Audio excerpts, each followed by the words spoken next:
اعلان غدیر میں تم نبوت اور مکمل نبوت مولا علی کا جلوہ نظر آتا ہے، اور پھر پہلے امام کے بعد 12ویں امام تک اللہ جنہیں امام بناتا ہے ان کی کچھ صفات خراب۔ ہم میرٹ کے بغیر کسی کو نہیں مانتے۔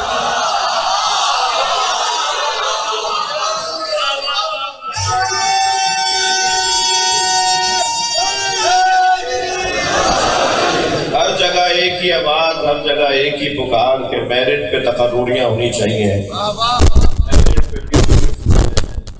داخلے ہونے چاہیے۔ ہم بھی 1400 سال سے مجلس اسی لیے کر رہے ہیں کہ نبی کے بعد میرٹ پہ ماننا چاہیے۔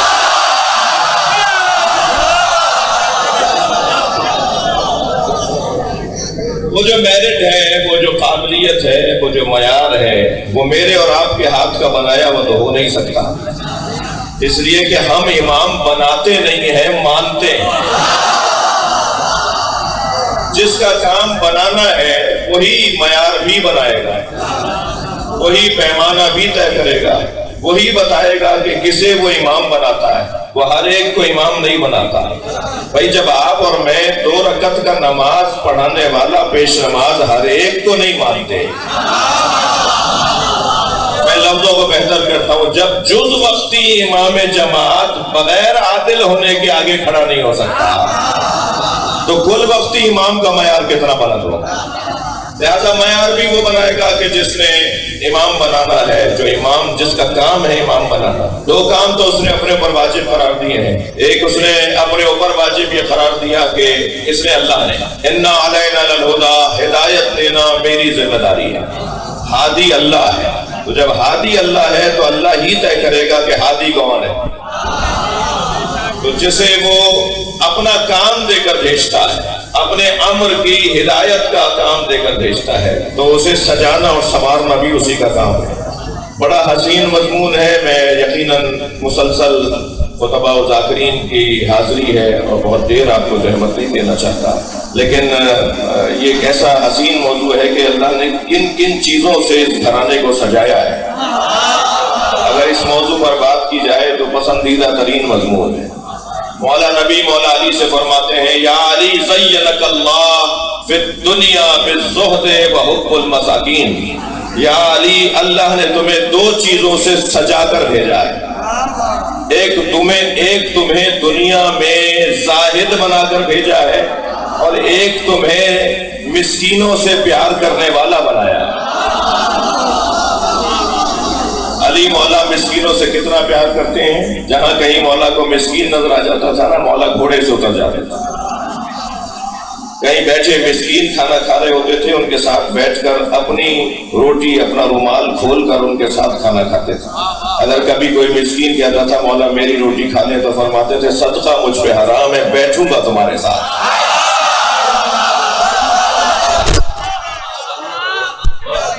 مسکینوں کے ساتھ بیٹھ کر کھانا کھانا علی کو بہت پسند ہے۔ جب کبھی کچھ چیز بٹ رہی ہوتی تھی مسکینوں میں تو ان کی طرف جا کے کھڑے ہو جاتے تھے۔ تو ایک دن حضرت عمار یاسر نے فرمایا، یا علی جب ہم آپ کی طرف سے ہی لوگوں میں کچھ بانٹ رہے ہوتے ہیں تو آپ کو تو ہماری طرف کھڑا ہونا، ہم چاہتے ہیں کہ آپ ہماری طرف کھڑے ہوں، آپ مسکینوں کی طرف جا کے کھڑے ہو جاتے ہیں۔ تو مسکرا کے فرمایا، میں وہاں جا کے اس لیے کھڑا ہوتا ہوں کہ لینے والوں کو شرمندگی نہ ہو۔